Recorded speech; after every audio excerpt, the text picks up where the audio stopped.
now that we got the axle hangers installed and welded, we can go ahead and install our bearings into our hubs and slide it right onto the axle shaft itself, and then we'll be able to drop it in place and bolt it together. So I'll show you how to do that. Yeah, it's pretty easy, I hope. I don't know. They make it look easy, but it probably won't be that easy.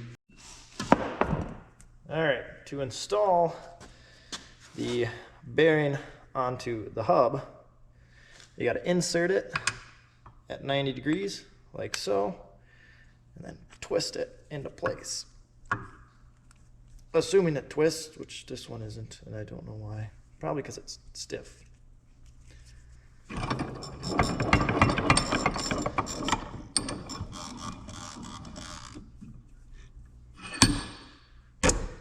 Just like that. So you can see it's got a little bit of play in there, but we should be able to take that out when we actually clamp this down. However, we don't want to do that yet because the bearing is not centered. As you can see, it's kind of off to one side. I don't know if you guys can see it that well, but it's off to one side. So we'll have to put it on the shaft and set it in the hanger itself, and then we'll be able to set the shaft and be able to tighten everything down. All right, so as you can tell, we've got the bearings in place. Going to go put my bolt in, and it crashes. You can see pretty well that it will not sit flush at all. So what we got to do is we're actually going to take this and just mill that edge right off. Hopefully not mill it too deep where it cuts into the bearing itself, which I don't think it will, but we're going to give it a shot. We got to do all 6 holes.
Now that we've successfully milled off back to flat, we can actually put our bolts in here and slide these onto the shaft. Slide this guy on, like that, like this. And now we should be able to set this in here like so, and get these bolted together and aligned. So that is what we're going to tackle next. Okay, now that we got the axle set in place, it seems that with these bearings, since they were loose in the bearing hub itself, it was actually much easier than I thought it was going to be to set the shaft.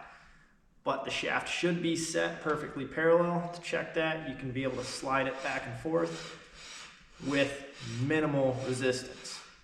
So now that we did that, we're going to go ahead and set the distance between the end of the shaft and end of the bearing, both sides. I already measured it out. It's going to be 9 5/8. That way it'll be even on both sides. And then we can go ahead and lock this down in place. So after that, we are going to install the sprocket hub and the sprocket itself. Unfortunately, I forgot to order the brake hub and brake rotor, so we can't put that in. But I will still show you how easy and simple this stuff is. So let's get to it.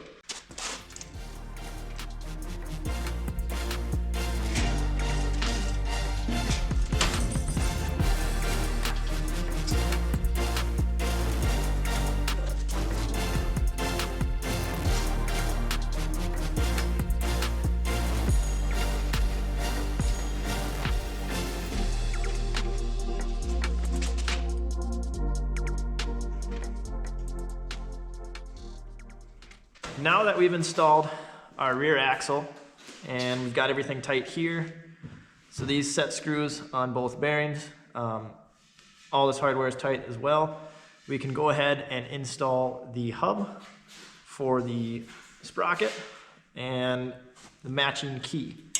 So we're always going to place the key first, and then we will slide our hub all the way on, and I'm going to leave about a 1/2 inch gap in between my my bearing and the back side of the hub.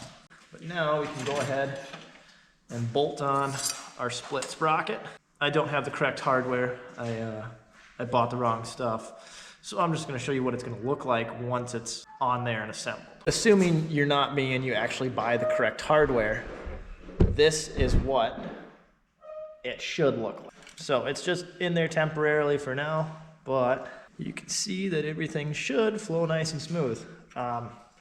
If we were to mount this actually on the inside, we actually would run into a clearance issue with the back of the frame here. So that is also part of the reason it's on the outside. So that way we have 0 clearance issues. Also, if you're not like me, you actually order the correct stuff. I didn't order the brake hub and the brake rotor. If we had that, I'd show you how to install that as well. Again, it'd be same principle as this. It would just have a hub you bolt on, and then the rotor that you bolt to the hub.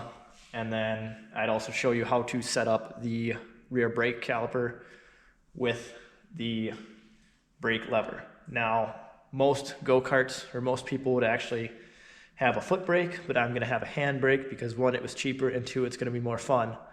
So we will do that later. But for right now, you get the idea of what's going on. This should be a good starting point for you guys in case you were confused on where to start or what happens after you build the frame. If you got any questions, drop a comment in the video. I'll be happy to answer them. But stay tuned for the next video and see what's going on.